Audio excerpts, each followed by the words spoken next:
Good morning, everybody. Welcome to Lifehouse. My name is Ryan. Good to see you guys here in the room and lots of people online as well. Hope you guys are having a great weekend. Hey, I want to give a special welcome to anybody that's here in the room or online that's here for the first time or maybe second or third time you decided to come back. We're especially glad that you're here, and we've designed today with you in mind. We want you to know that. We love having new people around here, and if you're ready to connect with us, we're ready to connect with you. You don't have to do this. But if you're in the room, after the service, you go to the guest services desk in the lobby. We've got a gift just to say thanks for joining us today. And if you're online, click the link in the chat box, and we'd love to meet you. For all of us, though, a couple of things I wanted to put on your radar. First of all, we have something happening next Sunday at 11 o'clock during second service. It's called Backstage Pass. And serving is a really big deal around here. We have hundreds of amazing volunteers, all kinds of different areas, students, kids, parking lot, auditorium, a lot of places to plug in. And if you've ever wondered what it's like to serve, Backstage Pass is a great opportunity to do that. So it's an hour-long session, again, next Sunday, 11 o'clock, right during this time, and you get to tour all of our serving environments. Just get a feel for what each of those is like. There's no pressure at all to sign up to serve. It's just a chance for you to go and see things and see if serving might be the best next step for you. So that's that. And also, parents, we want to let you know that we have some amazing parenting content available for you as a way to just kind of partner with you. If you go to the Lifehouse app, we have something called Parent Summit Online, and it's a 6-session course, free content that helps us as parents raise emotionally healthy and worry-free kids, and we would love for you to take advantage of that. So again, go to the Lifehouse app. You can scan the QR codes to get to the app, and actually everything Lifehouse is on there, so we want to invite you to do that. But for today, for everybody, we've got what we hope is a great service. The band's got a few songs.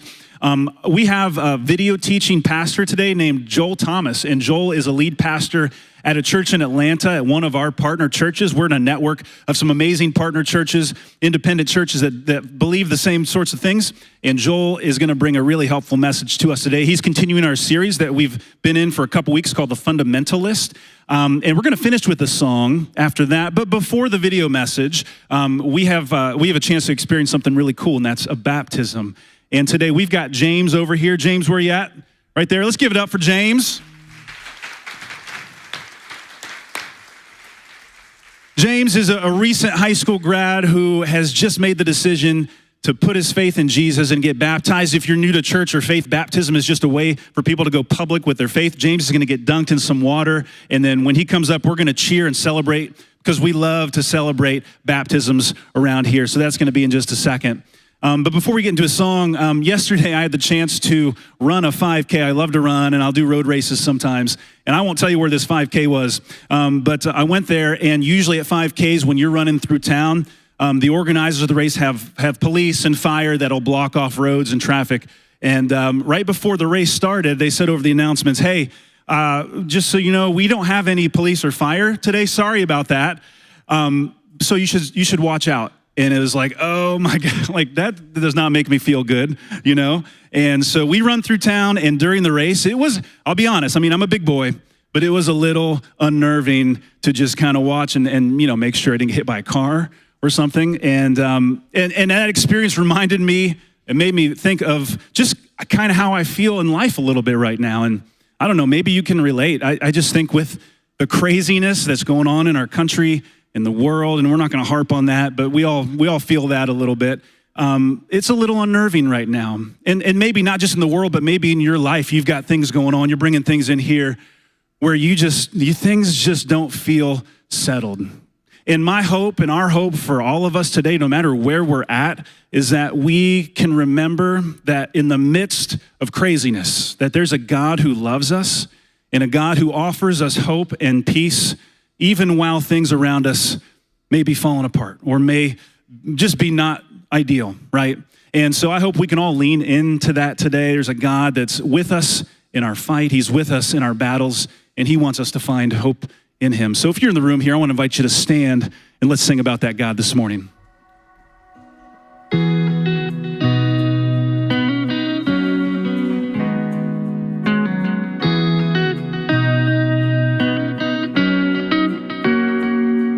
You've overcome this world with love and made my fight your own. I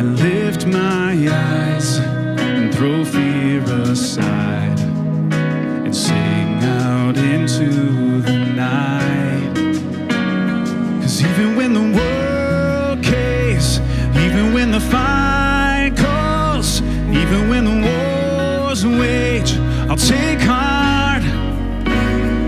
I know you are greater, forever you are Savior, and I will sing your praise with all that I have, with all that I am, Lord.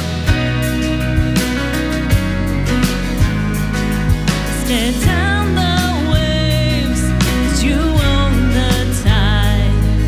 I'll still my soul and know you wait for me on waters wild, where faith walks above the storm. 'Cause even when the world caves, even when the fight calls, even when the wars wage, I'll take heart. Oh, I know you are greater, forever you are Savior, and I will sing your praise with all that I have, with all that I am, Lord. With all that I have, with all that I am,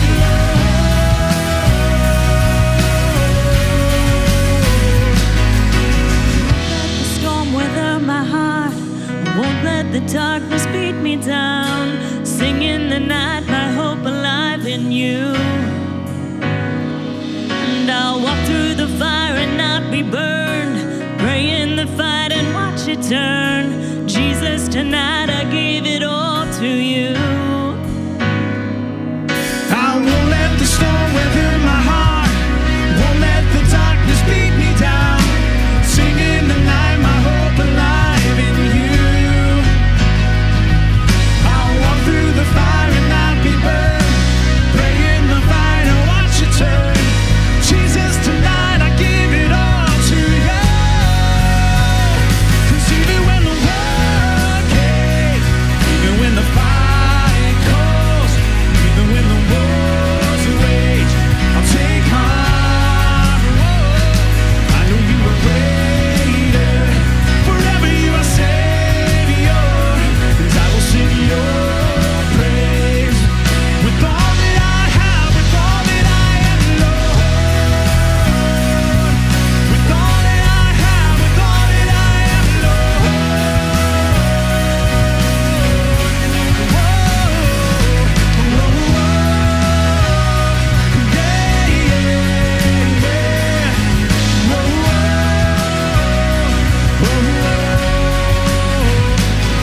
And I won't let the storm weather my heart, I won't let the darkness beat me down. Sing in the night, my hope alive in you. And I'll walk through the fire and not be burned. Pray in the fight and watch it turn. Jesus, tonight I give it all to you.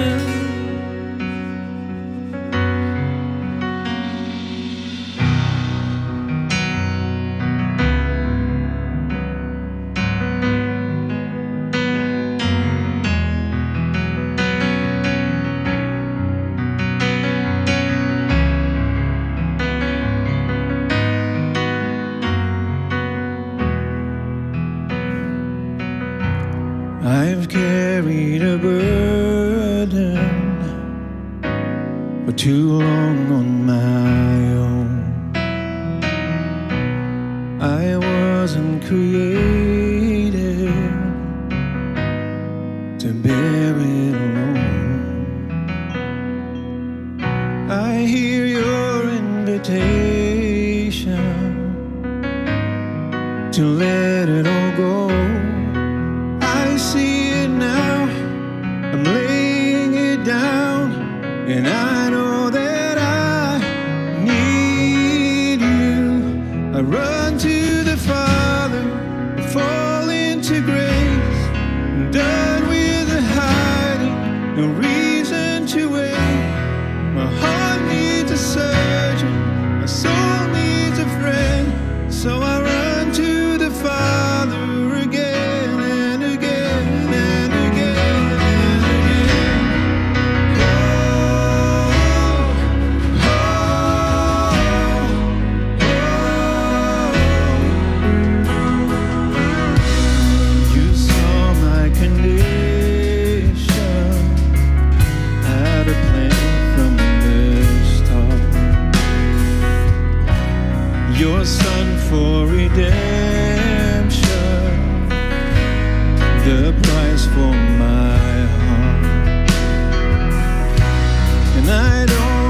the context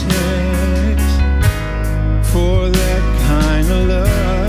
I don't understand, I can't comprehend. All I know is I need you.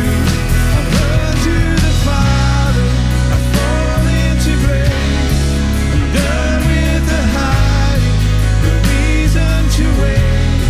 My heart needs a surgeon, my soul needs a friend. So I run to the Father again and again and again and again. Oh,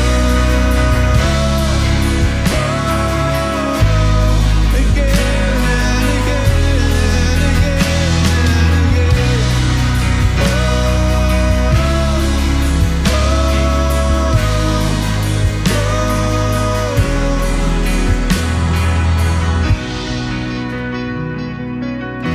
Like I said, we get to experience James's story about how he ran to the Father and how Jesus embraced him. Go ahead and take your seat. As you do, let's listen to James' story.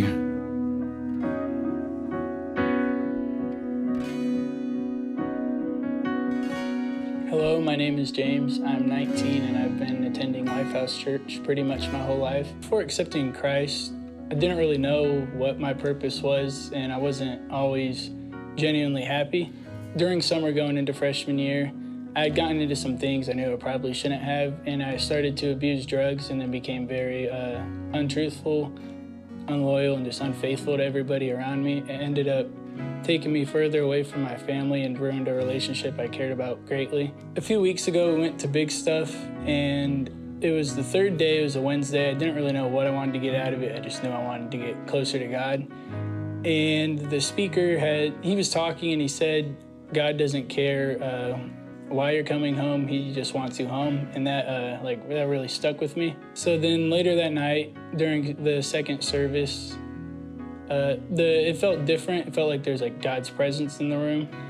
And after the worship was done, he had asked anybody that wanted to give their life to Jesus to stand up. And in that moment, it felt like a wave hit me, and I just felt different. I felt free.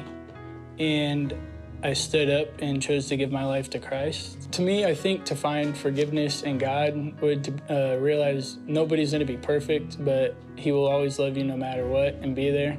I would like to thank Steven Seamer, because he was my group leader on that trip, and when I had stood up, he was in the front of the room and I was in the back, and he had ran all the way to the back just to be there with me and the other people I was with, and he helped embrace us. If it wasn't for him being there that week, I don't think I'd be here today to tell my story.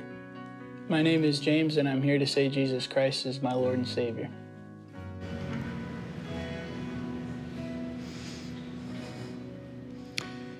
Hey, James.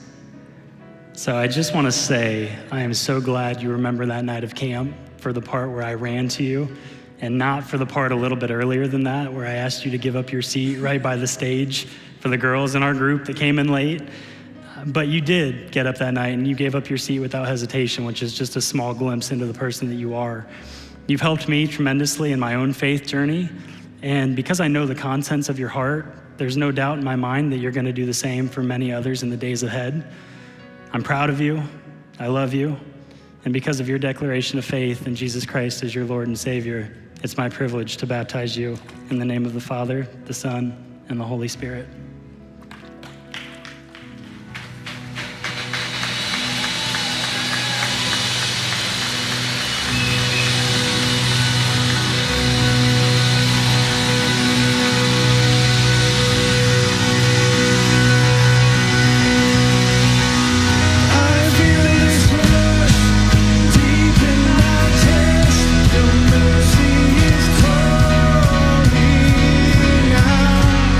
just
Thank you guys so much for singing with us. You can have a seat. Thanks for celebrating with us to hear James's story. And I just love so much about his story and what just happened there. James said it. He said, we're never too far gone, and God doesn't care why you're running home. He just wants us home. And James wants you to know, and Stephen wants you to know, who baptized James, and we want you to know you can run to the Father any time that you want. There's no better time than right now to run to the Father, your heart. No matter what you've done, no matter what you thought, no matter anything, just run to the Father and accept his love. He loves us. And I'm so grateful for this place where we get to see so many people like James and like Stephen run to the Father and fall into his arms and accept his love. And I want you to know that if you are involved around here in any way, whether you serve or you're in a group, you give financially with your resources, you have been a part of seeing this happen. To see James and Stephen go to Big Stuff Camp, and to see James make that decision to put his trust in Jesus. Like, you've been a part of that, and we're so grateful for that. And I do want to say a special thank you to not just those of you who give generously, consistently, week in and week out. That's awesome. That is important. But also those of you who gave towards Big Stuff over the last 6 months. You guys raised a ton of money to send high school kids to camp. And we don't always get to see the fruits of our investment, but we did this morning. And so if that was you, that's why it's important for us to send our students to camp. And that's why you guys raised thousands, tens of thousands of dollars to make that happen. So thank you so much on behalf of everybody that went. We love you guys, and we're so grateful to be part of this church with you all. We're going to keep rolling with the rest of our service, and I'm going to turn things over to Joel now for today's message. Well, I want to welcome all of our Atlanta area churches, as well as all of our network of churches around the country, across the world. It's really a humbling thing to be able to join with such an amazing group of people week after week. I hope your morning has gotten off to a great start already. We've had a great morning of worship as we're jumping in today, and I'm excited to continue in our current series. I want to begin with a question, and here's the question I want to begin with. Have you ever seen an injustice in the world and you thought to yourself, why doesn't God do something about fill in the blank? Why doesn't God, you see something, you think, why doesn't God do something about that? We usually wonder this when we look around and we see something that seems absurd or it definitely seems not right. Like, why in the world is the only thing our two political parties can agree on is borrowing more money? Like, why is that? Like, I mean, it's crazy. Like, we need to borrow more money so we can pay the interest on the money that we already owe. I mean, it's like, it's absurd. But I'm not just talking about things like that. I'm talking about things that like really seem wrong. Like, that's a first world problem. But like, when you look in the world and you wonder, like, you think about God's goodness and his mercy, and you think, why would a good, merciful, just God allow natural disasters, pandemic disease, genocide, the tyranny that we see in the Ukraine, and things like of that nature? And maybe they're not just far away things. Maybe in your world, maybe somebody you know, maybe somebody you love has been a victim of injustice. And maybe they're large injustices or small injustices, but you see these things and you're like, where's God in all of that?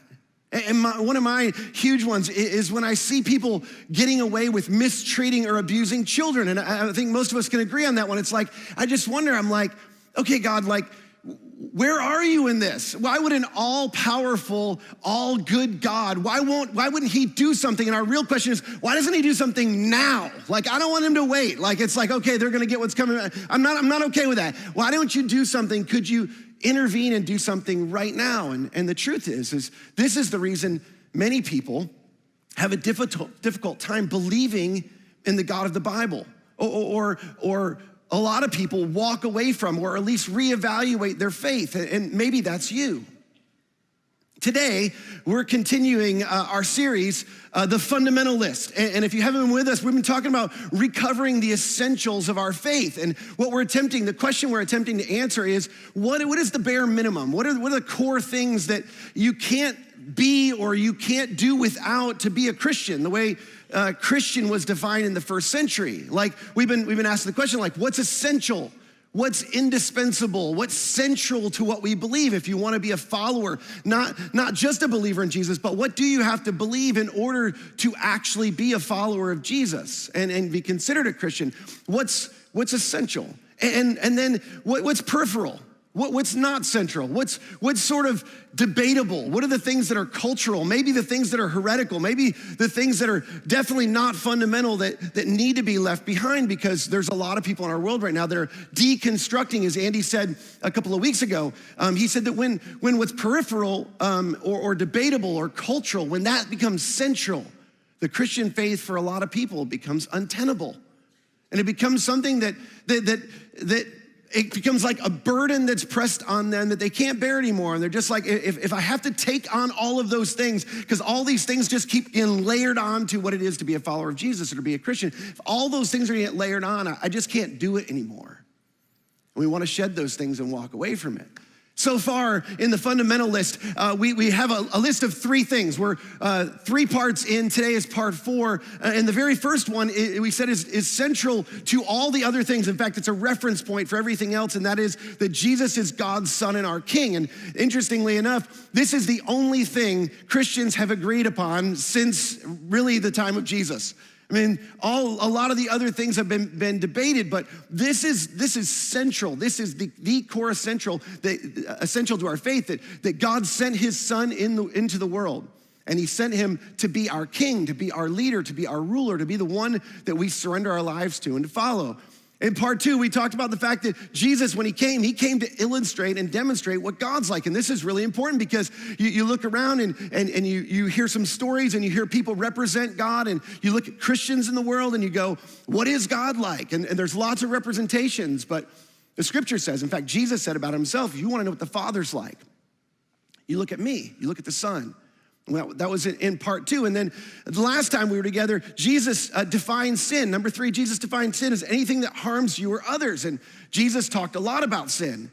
And a lot of times we get accused of sin, or people get shamed or judged. And we're gonna talk a little bit about this today for sinning. But Jesus was really specific about his definition of sin. And sin is anything that you do that's harmful to you, which is why he's given us the instruction he has, or harmful to other people. And following the way of Jesus is never gonna be harmful to you or to the people around you. Well, a couple of months ago, Andy came to me and he said, hey, listen, I thought it would be fun for you to participate with me in this series. And I was like, I'm in. And he said, great, you take the reality of heaven, hell, and the final judgment. And I was like, that doesn't sound like so much fun to me anymore. Like, I don't know why you thought that was fun. Maybe that's fun for you. Doesn't sound so fun for me, but here we are. And so we're gonna go for it. If you're all right with that today. If you're not, too bad, we're going for it anyway. But it's related to this question here. Why doesn't God do something about the injustice in the world, or the things that are not right in the world? And this question, it reveals something that's universal. It's a universal innate desire in all of us, the universal or innate desire for judgment and justice. You've seen this. We've seen this recently in our world. Diverse groups of people are powerfully united, for better or for worse, around things they're convinced are not right. When we see things that are not right in the world, and you can rally people around this. I mean, this is one of the most powerful unifiers in our world. When you see things that are not right, it's easy to get a group of people rallied around that and against things. You've seen this. It's easier to rally people against things than it is even to rally people for things. But where does that come from? Well, why do we care? And isn't it true? And we don't think about this often, but you're an above average audience. So I want to challenge you today. When you see something that's not right, or to know something that's not right, assumes a standard of something that is right. I mean, if you know something is not right, you're simultaneously claiming to know that there's something that is right. You're claiming to know that there's some sort of ideal that this thing that you're judging is falling short of. And whether we agree or disagree on where the ideal is or where it comes from, it doesn't matter. Logical deduction says that we believe that one exists, and that's true for all of us, because we all find ourselves judging things at times. And in reality, what we're doing is we're judging something against our version or our view of what the ideal is. And the irony is, this is a popular criticism of God oftentimes. Jesus came to illustrate, as we said, and to demonstrate what God is like. And sometimes we look at the stories of the Old Testament, and it seems like what Jesus illustrates or demonstrates, it's at odds with what we see in the Old Testament, the God of the Old Testament. And the reason is because when God actually decides to do something and deliver his justice, we don't like what he does, or we criticize what he does, or we at least question what he does. And there's so many people who are like, I like Jesus in the New Testament, but I don't really like the God of the Old Testament. And we try to divide these things. I mean, a good example of this is the flood. And some of you don't believe that happened, but the story of the flood is a story that represents God in the Old Testament. And it actually, what it represents in the Old Testament, it represents God's judgment. I always have to think when I write judgment because I want to put an E after the G. Judgment, it represents God's judgment, if you think about this. And God's judgment seems harsh. I mean, is there really only one righteous person in the world? I mean, is Noah the only guy? And is it really necessary? Was it really necessary to flood the world and rid the world of all the other people? I mean, come on. When you think about that, you think, why would a good God do that? But we want God to do something when we see injustice in the world. And the thing is we want him to do something until he does it to us, right? We want God's judgment, but we want it our way. And we want it against other people. We don't necessarily want it against us. Now, here's the amazing thing. The third story in the collection of stories in our Bible, at the very beginning of the scriptures, the third story at the beginning of our scriptures is about this very thing. And it's the exact tension that exists when things are not right or things are not as they ought to be in the world. And so if you have a Bible, I want to jump into that story. If you don't have a Bible, I've said this a lot of times, we'd love for you to have one. Wherever you are, if you don't have a Bible, you can't afford one, we would love to give you one. We'd love to get you one. But I think the scriptures are so incredible that it's worth opening up for yourself. If you have a smartphone, the Bible app is free. And if you have one and you want to follow along, I'd love for you to do that. We will put the words up here on the screen. So really quick, context, Genesis chapter 1 and chapter 2, two accounts of creation. One is more poetic. The other gives more details of the creation story. Genesis chapter 3 is the famous story of the eating of the fruit. The serpent tempts Adam and Eve and the ideal, if you will. This is sort of the ideal in the beginning. The ideal is lost. The fall of man happens as it's described. And Adam and Eve have to leave the garden, which is this idyllic place that God had created for them. And death enters the world, and now sin's entered the world, and things are not completely right, and they leave ashamed and covering up and hiding from each other and from God. And that's just in the 3 chapters into the story. So we get to chapter 4 and we find out that Adam and Eve are starting their family, and they have 2 kids, Cain and Abel. Cain's the older one, Abel's the younger one. Genesis chapter 4. The third story in the Bible, Genesis chapter 4, begins this way. Now, Abel, he kept flocks, and Cain worked the soil. So we find out at the very beginning that Abel's a shepherd, and Cain's a farmer. And both are doing meaningful work. By the way, work is not a curse of the fall. God gave man meaningful work before. He wanted him to fill the earth and subdue it, to rule over it. And so they're both doing meaningful work by design. And Abel is a shepherd, and Cain's a farmer. And in the course of time, Cain brought some of the fruits of the soil as an offering to the Lord. And Abel, he also brought an offering, but he brought the fat portions from some of the firstborn of his flock. So they're both making sacrifices, which is sort of strange at the very beginning, but there's something innate in them that knows that they need to make a sacrifice, which again, seems like a little bit of a strange thing, but we all do this, don't we? I want you to think about this. In your life, you make sacrifices all the time. You sacrifice in terms of your time, and you sacrifice in terms of your money.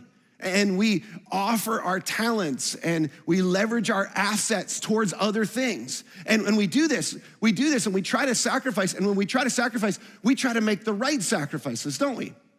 You think about this, and this is a daily thing. Sometimes we do this consciously, sometimes unconsciously, but you're trying to sacrifice the right things and make the right decisions for the right reasons, sacrificing for the right people and at the right time. And you're doing this because you want things to go well for you. You want things to go favorably for you. So we want to prosper. We want to make the right sacrifices so that we can leverage the resources that we have, so things that will go well for us. And we see in the story that Abel is making a sacrifice. Now, I don't. You have to kind of read between the lines here, but basically what this means, when Abel's giving his first and best to God, he's making God the priority of his life. It says that he brought the fat portions, and he brought the firstborn of his flock. Abel's basically going, my priority, the first and best of mine, I'm gonna give first to God. I'm gonna see God as the priority of my life. And Cain, he makes a different sacrifice. And what Cain does is he just sacrifices sort of his leftovers.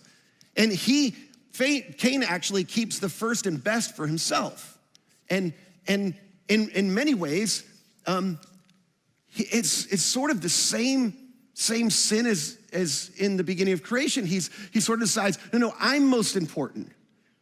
This stuff that I have, it's for me first, not for God or for others first. And so this is how Cain and Abel decide to make their sacrifices. So the story goes on, and the Lord looked with favor on Abel and his offering. Of course he did. But on Cain and his offering, he did not look with favor. So here it is. This is it. God. Maybe for you, if you're new to faith or new to being a Jesus follower, I want you to think about this as the ideal. If you're not ready to embrace the story in its totality and who God is, in the story it's God, but the ideal is judging their sacrifices. And according to God's judgment, the judgment that God makes is that Abel's sacrifice is favorable. Abel puts himself in a position where he can be favored by God, and Cain's sacrifice is unfavorable, which, just side note, and a little bit of a nerdy preacher thing, is I always used to get these guys mixed up, Cain and Abel, but you'll never get them mixed up again because Abel had the favor of God. That's why he was favorable. I got a little bit of applause on that one. He's favorable. So Abel, things are gonna go well for Abel. He's got God's blessing, and his sacrifices are favorable. And even if you're not a Christian, you still believe that some sacrifices are more favorable than other sacrifices. You make some sacrifices that are unfavorable, and you sacrifice the wrong things, and things don't go well for you. And other times you sacrifice the right things and they go well for you. So obviously Cain, he doesn't like this. Cain gets very angry and his face is downcast, which is precisely what happens when you get judged, isn't it? When we feel judged, oftentimes we feel shame and we feel embarrassment when somebody calls us out. But that's vulnerable, and we don't want to seem vulnerable, especially when we're being judged, because that feels weak. And so with the corresponding emotion that's unvulnerable is anger. And so that shame or embarrassment, it often presents itself as resentment. And so this is what's happening with Cain is he's angry and his face is downcast, and he doesn't want to look up towards God. He doesn't want to relate to God and the Lord. He comes to Cain and he said, "Why are you angry? And why is your face downcast?" Which, again, this is a strange thing. This isn't normal, but he's angry and he's downcast because he's being judged. That's exactly what happens when we're judged. And so Cain, he feels angry and he feels downcast, and God comes to him and he says, "Look, if you do what is right, will you not be accepted? And if you do not do what is right, sin is crouching at your door." He involves this idea of sin. If you do what's right, your sacrifice will be accepted, things will go well for you. But if you do not do what is right, sin's crouching at your door, and it desires to have you, but you must rule over it. It's sort of like, this is what God's response is. It's like, okay, Cain, duh. What'd you think was gonna happen? If you make the right sacrifices, and we know this, things typically go fairly well as they can go in a broken and difficult world, but things go typically well. But if not, if you don't make the right sacrifices, if you don't live in the right way, like you invite the consequences to your doorstep is what he's saying. Like sins comes crouching at your doorstep. And here's the thing, these things will catch up with you eventually. They're at your doorstep and you've invited them there because of the choices that you've made. Now, this is so important. There's sort of a subplot within the story. Cain's not just angry with God, and his face is not just downcast because of God. The sacrifice of his younger brother is judging him. The way his younger brother is living, the way Abel is living, is a tangible representation of the ideal way you should live and the choices that you should make and the decisions and the right sacrifices. And whether you believe these are two real people and this story happened or not, it doesn't even matter because the story is exactly right. I believe the story because Jesus affirms it, but the human experience confirms it. Think about this. When your wife raves about how wonderful her friend's husband is, and he is, by the way, or when your kids talk about how great their friends' parents are, and they are, or when your boss highlights how competent your coworker is, and they are, you feel simultaneously, it says how insufficient, incompetent, or lame you are. And you may be, by the way, but this is how you feel, right? Isn't it? I mean, this is how you feel. Either way, we feel judged. And it doesn't feel good. And there's two options. The first option is we can be inspired by that.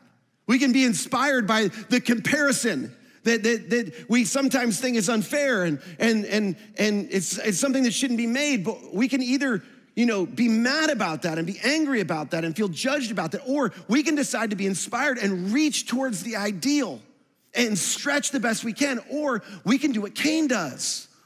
Now, Cain said to his brother Abel, he said, let's go out in the field. And while they were out in the field, Cain attacked his brother Abel and he killed him. See, you can either stretch towards the ideal or you can try and rid it from your life. And the Lord said to Cain, he said, where's your brother Abel? And Cain says, I don't know. He replied, am I my brother's keeper? And some of you didn't even know that came from the Bible. Am I my brother's keeper? Which is a phrase that's lived on into the world. It's sort of this, this isn't my responsibility. And the Lord asks this question. He says, what have you done? What have you done? Which this is a really important question. It's a question that's relevant for you and for me. And so what has he done? Literally, he's killed his brother, but functionally, instead of choosing to make a more favorable sacrifice, which was an option for Cain, by the way.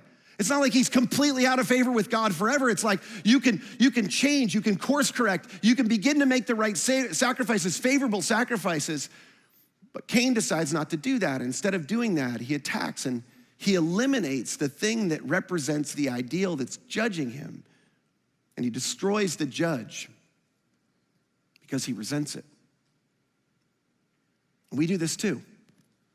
Maybe not murder, but when we see someone or are compared to someone who's a more ideal, whatever it is, than we are, we do our very best to discredit or to eliminate the judge. It's like, oh, wow, Tina's husband, yeah, he's thoughtful. He's a really amazing guy. Too bad he's ugly. And he doesn't make much money. And have you seen the car he bought for her? It's terrible. And he's a crappy golfer too. Come on, you don't want to be married to Tina's husband.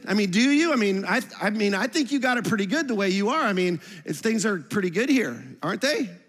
This is what we do. And, I sort of ingest, but the truth is it's easier to destroy or to tear down the thing we're being judged against than it is to pursue it, than it is to humble ourselves and stretch toward it and to prioritize it. And if that's all there was to this story, that's more than enough. It's more than enough for us today. But most people don't know what happens next in the story. In fact, most church people who've been around church their whole life, because the second part of the story is not what gets highlighted, but the second part of the story is the most important part of the story. God comes back and he says, listen, your brother's blood, it cries out to me from the ground, that's just a haunting phrase in general. He says, now look, you're under a curse. And you're driven from the ground, which opened its mouth to receive your brother's blood from your hand. And when you work the ground, it will no longer yield its crops for you. And you will be a restless wanderer on earth. Now, as haunting as that language is, I actually read that and I go, wait, what? I think he's letting him go. It seems like Cain's getting away with it. Is anybody with me? Just think about it for a second. He's killed his brother and he basically just lost his job.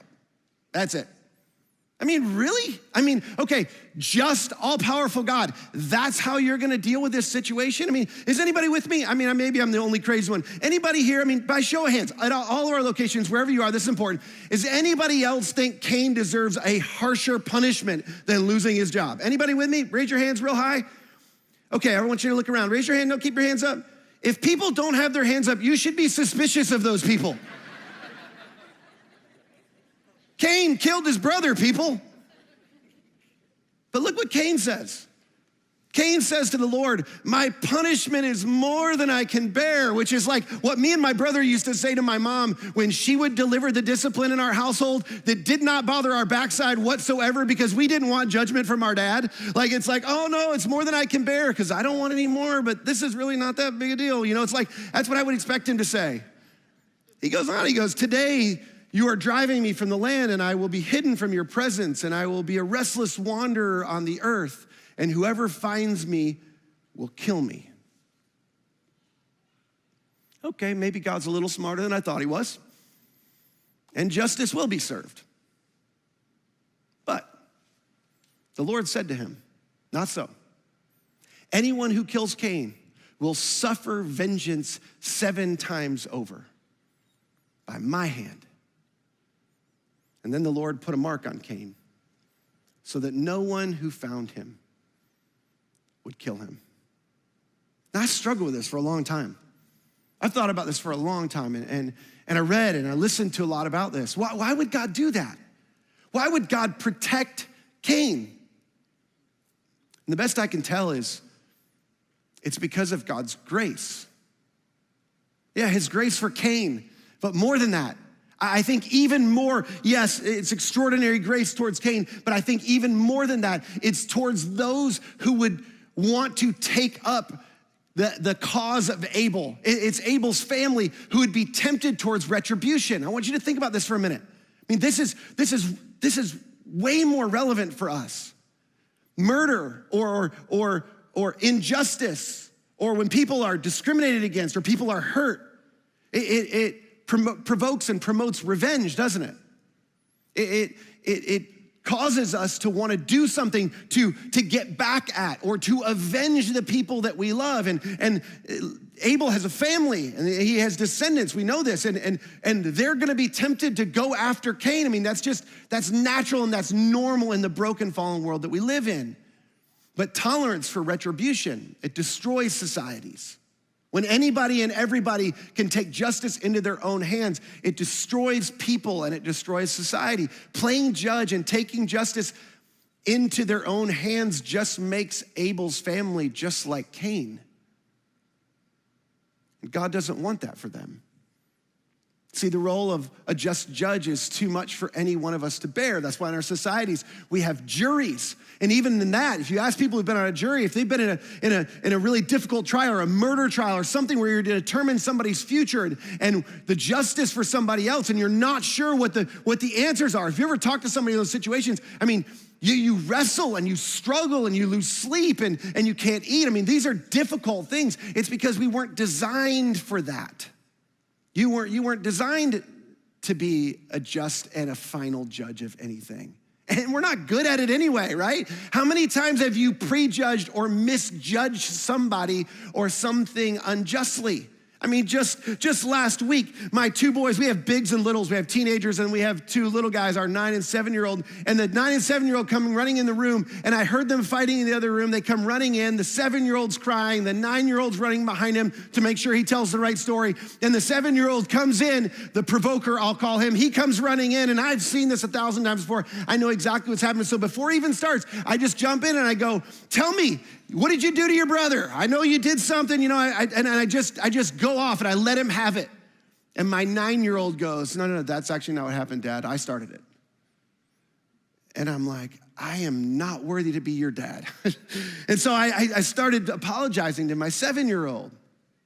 And the truth is we're not good at this. We're quick to judge. We judge incorrectly. We misjudge. So here's the thing, God puts an end to this right away. He despite Cain's appalling crime against his brother, no one's gonna to seek retribution against Cain or else. Nobody can do that. And then this is the strange part. We don't have time to look into this today, but the strange part of the way that this part of the story ends is Cain, on brand, by the way, he continues sinning, and he decides he's gonna continue to act as if he's God, which again is the same sin as in the gardens, the first sin. And if God's gonna avenge him 7 times, he's gonna avenge his kids 7 times, because he's like, this isn't gonna end with me.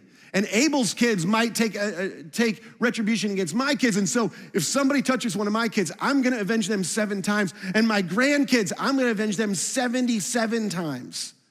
And it spirals. And all the way down the line, generations later, comes Tubal-Cain, which is a descendant of Cain. And he's credited with creating weapons of war. And things are out of control and destructive in this lineage of this family. And the next story in the scriptures. Anybody know the next story in the scriptures? People get nervous when I kind of like give Bible quizzes in church, but you know, it's not a bad thing. We used to do that all the time in church. Like the preacher would wait for the answer. Like I'm kind of stalling right now, but I'm giving you a really big clue right here. Like, anybody know the next story that happens in the scriptures? Nobody. The flood. And it's by no coincidence, by the way. Think about this. This is mind-blowing to me. This is an archetype for everything that happens after the fall. Do you know this? Like, this in the first few chapters of the Bible, the ideal is created in the garden. The ideal is created. You know, you remember this part. The tree in the garden, there's the ideal world that Adam and Eve are in. And then they sin against God. And they're cast out of the garden, and the ideal is lost. And things are not right in the world. Things are not going well in the world. And there's 2 paths. There's 2 options for how you can live. You know, it's not like there's only one way to live. There's 2 sort of separated paths for how you can live life. And you can either choose to live and make the right sacrifices and live one way that's favorable, or you can choose to live another way, and it's not favorable, and it's not gonna go well for you. And in the end, there is judgment for this. I mean, this is just the first few chapters. Just really quick, and this is a side note. I try to make a case as much as I can. This thing is brilliant. Do you know what we hold in our hands? From a sociological and psychological perspective, the story, this book, just the first few chapters, is inconceivably brilliant, and we take it for granted. In just the first few chapters, you don't even have to read far. You find the meta-narrative for all of human history. How to live, how not to live. We said in week 1, Jesus came to show us that. He shows up as a rabbi. He says, follow me. I'm gonna show you how to live. And we said in week 1 of the fundamentalists that Jesus is God's son, and he's our king, and he's the ruler, and he's gonna have the final judgment. He's God's final king, and he gets the final say. In fact, he tells us in John chapter 5, he says, the Father judges no one, but he's given all judgment to the Son. And when we think of final judgment, I mean, this is fun to talk about. It kind of makes people nervous. But when we think of final judgment, what everybody wants to hear about is, hey, what's going to happen in the end? Like, how are people going to be judged? And who's going to actually get to show up and go to the pearly gates, and who isn't? And when is that going to happen? And how is that going to happen? And we use big church words like eschatology and rapture, and like what's going to happen in the end. And I'm not making fun. Like those are all important things and key things that the Bible talks about. The problem is none of that is actually really clear as to what happens in the end. But preachers like me, oftentimes they use things like, you know, stories in the scripture, and people are like, somebody's like, things are off the rails. Wait till Andy gets back. Like, what are we talking about? But like, we use things like this to like scare people into things, to literally like scare the hell out of people and scare people into other things. And it's like, that's what we want to do. And again, Jesus promises judgment, and the details and the sequence honestly aren't clear. And it is clear that there will be a judgment in the end, and the things of the kingdom of heaven and the things that are from the enemy, the things that are of hell will be separated. But we don't know the details. We don't know when this will happen and how and for how long. And those are all things that are non-essential, that we get fixated on. Here's what is on the fundamental list. What is on the fundamental list is that Jesus, he promises justice in the end. And he invites us to trust him in the meantime. Jesus promises justice in the end. Justice will be served. All will be made right. And in the meantime, he says, will you trust me? Will you trust me for how to live this life? How the proper way to live out being my follower in this world, in a broken world, the best way, the best possible way for things to go well for you, things to go favorably for you. And we're to live in light of this promise. You see, this same temptation that existed with the first humans, this is gonna be one of my most fun drawings. It's gonna be a hard one, but the same temptation that existed in the beginning still exists in the world. I mean, we think of the stories of the Bible as these old Bible stories, and they're archaic, and I mean, did any of that stuff really happen? And we saw it on a flannel graph, and now somebody's drawing it on a chalkboard, and that's all a little bit strange. But we hear these stories in the scriptures, and we wonder, like, does that really exist? And does that really matter? And does that really relate to me? But the truth is there's still an enemy. And there's an enemy that's tempting us. And he's tempting us to put ourselves first, to put yourself first in every situation, to not trust Christ in the way he's asked you to live and the way he's encouraged us to live our lives. And he's asking you to trust him. Jesus is asking you to trust him, but there's also an enemy that he's come, and Jesus said he's come to steal and to kill and to destroy. And the truth is when we trust Jesus and we choose to live our lives one way, we actually bring the favor of heaven down into our lives. And you know this. You bring good things. When you follow the way of Jesus, things go well for you, and they go well for people around you. But we also have done this. Well, a lot of us have brought hell up into our lives by making the choices we've had, and by no other fault of anybody but ourselves. And in some cases, you've experienced the fault of other people's decisions, but many of us have experienced bringing hellish things and circumstances up into our own lives and into our relationships because the way we've lived, and you know this, and you've seen it. Some of you have experienced this. That trusting Jesus to be the final judge and bring ultimate justice is choosing to follow his way in the world. Choosing to follow the way he taught us to live. And in fact, Jesus taught us all sorts of things. He taught us not to return evil for evil.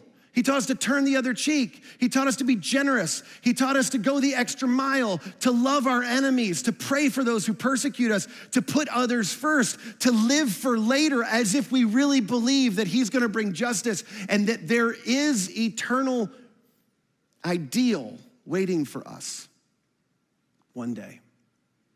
See, trusting him to bring justice to all things is not doing nothing. There's all sorts of things he's taught us about how to live our lives.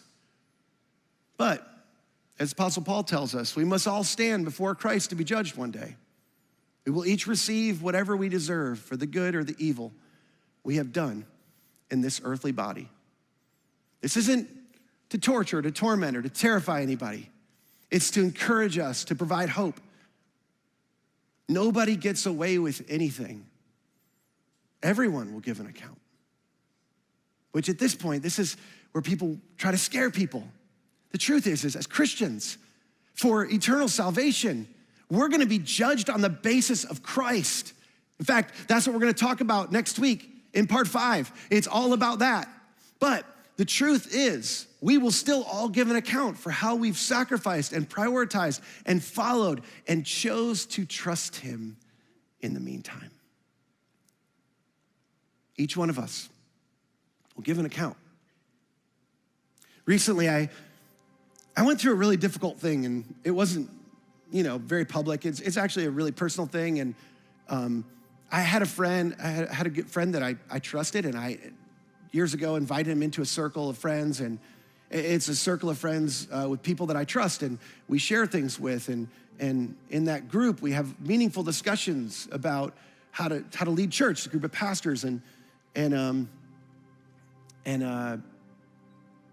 this friend decided to betray the confidence of the group, particularly to betray me because I invited him into the group.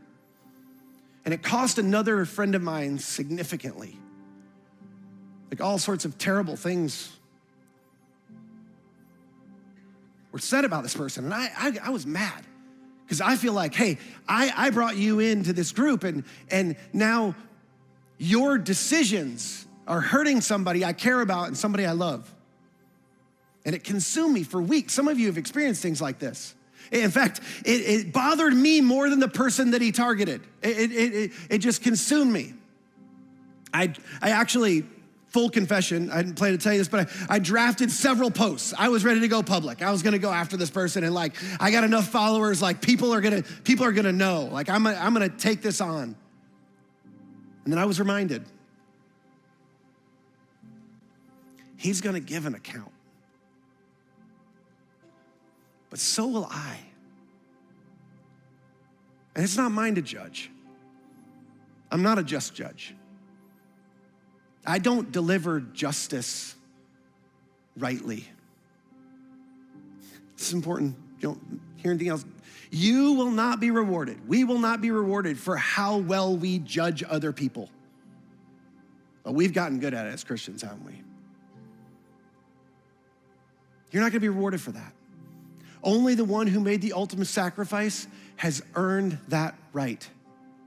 You see, when God's final king came into the world and he decided to come and deliver his justice, which is extraordinary. He came into the world and he said he came to serve.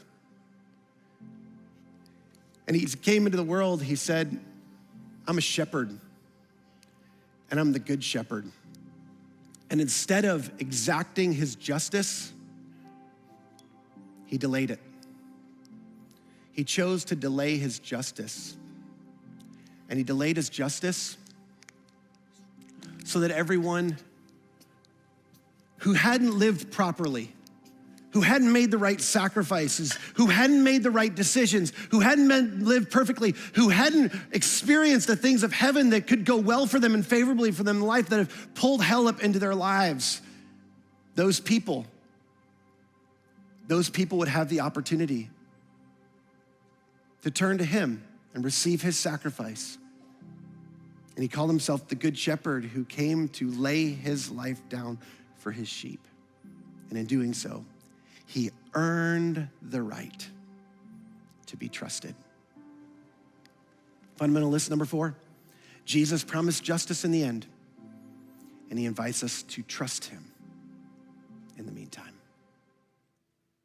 Let's stand and sing together.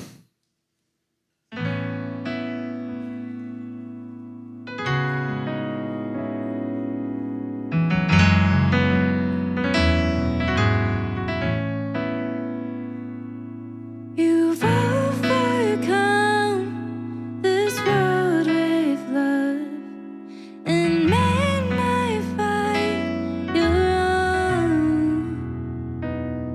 I lift my eyes, throw fear aside, and sing out into the night.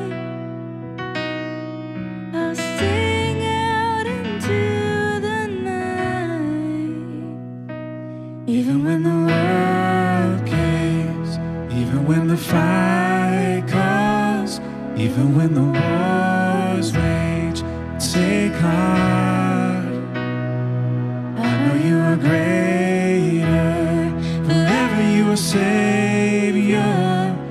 I will sing your praise with all that I have, with all that I am, Lord.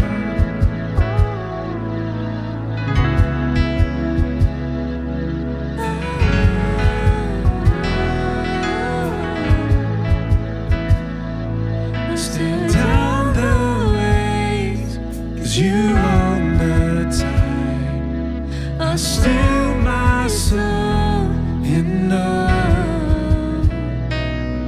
You wait for me on waters wide, where faith walks above the storm.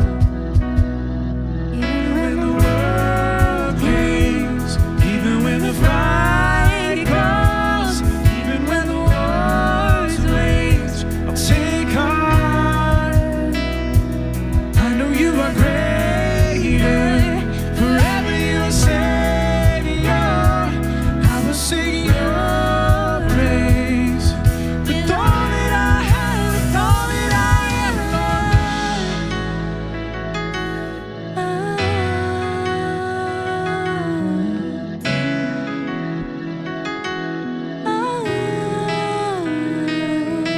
I won't let the storm wither my heart, won't let the darkness beat me down. Sing in the night my hope alive in you. I'll walk through the fire and not be burned, pray in the fight and watch you turn. Jesus, tonight I give it all to you. I won't let the storm weather my heart, won't let the darkness beat me down. Sing in the night my hope alive in you. I'll walk through the fire and not be burned, pray in the fight and watch you turn. Jesus, tonight I give it all to you.